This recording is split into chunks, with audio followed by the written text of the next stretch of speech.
하루 종일 아랫배가 묵직합니다. 앉아 있어도 묵직하고, 걸어도 묵직하고, 조금만 피곤하면 밑이 눌리는 것처럼 무거워집니다.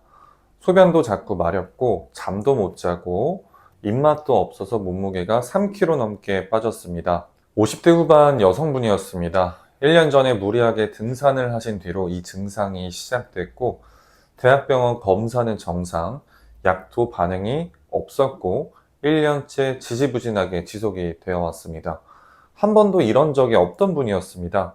평생 이러고 살아야 하나 라는 말씀을 하시며 눈시울이 붉어졌습니다. 이번 영상에서는 이 환자분의 3개월 치료 과정을 통해서 검사에서 잡히지 않는 회음부 묵직함을 저는 어떻게 판단하고 어떤 방향으로 접근했는지 짚어드리겠습니다. 이 환자분이 처음 오셨을 때 저는 회음부 묵직함 자체보다 다른 것들을 먼저 봤습니다.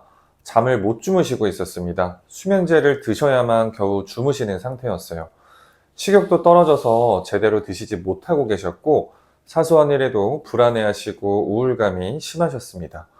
검사에서 정상이라는 건 방광에 눈에 보이는 상처나 병변이 없다는 뜻이지 문제가 없다는 뜻은 아닙니다.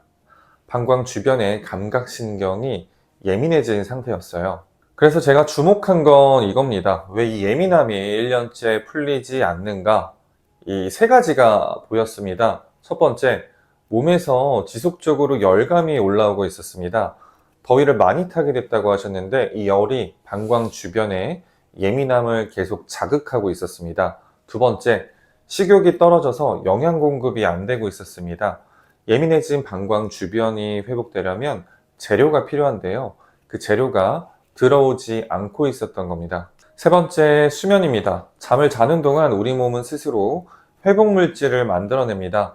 그런데 수면제에 의존해서 겨우 주무시는 상태에서는 이 회복이 제대로 일어날 수가 없습니다. 방광이 예민해진 것도 문제였지만 예민함이 풀릴 수 없는 몸 상태가 더 큰 문제였습니다. 저는 앞서 말씀드린 세 가지를 동시에 잡는 방향으로 접근했습니다. 몸의 열감을 안정시키고 식욕과 영양 흡수를 회복시키고 수면의 질을 끌어올려서 몸이 스스로 회복할 수 있는 조건을 만드는 것.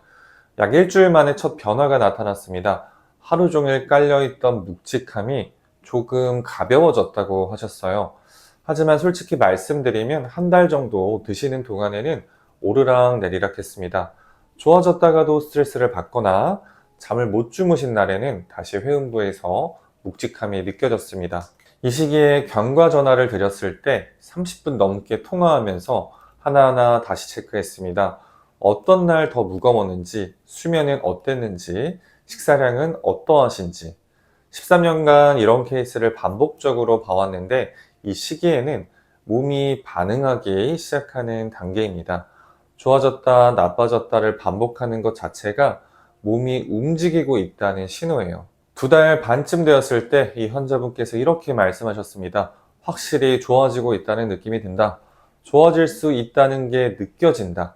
3개월째인 지금 묵직한 느낌이 5% 정도 남은 상태입니다. 식욕도 돌아오셨고 수면제 없이 주무시는 날이 늘고 있습니다. 이 환자분의 경우 문제는 방광에만 있는 게 아니었습니다.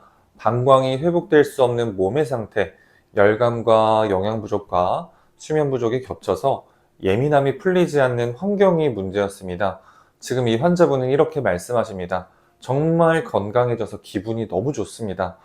검사에서 정상이라는 말을 들으셨는데도 묵직함이 사라지지 않는다면 방광만 보지 말고 방광이 회복될 수 있는 몸의 조건을 함께 살펴보는 것이 방법일 수 있습니다. 만약 여러분 역시 비슷한 상황이라면 고정 댓글에 있는 다른 환자분들의 경과를 정리한 영상과 제가 직접 작성한 블로그 칼럼을 참고해 주세요. 지금까지 경혜열린 한의원 허주 원장이었습니다.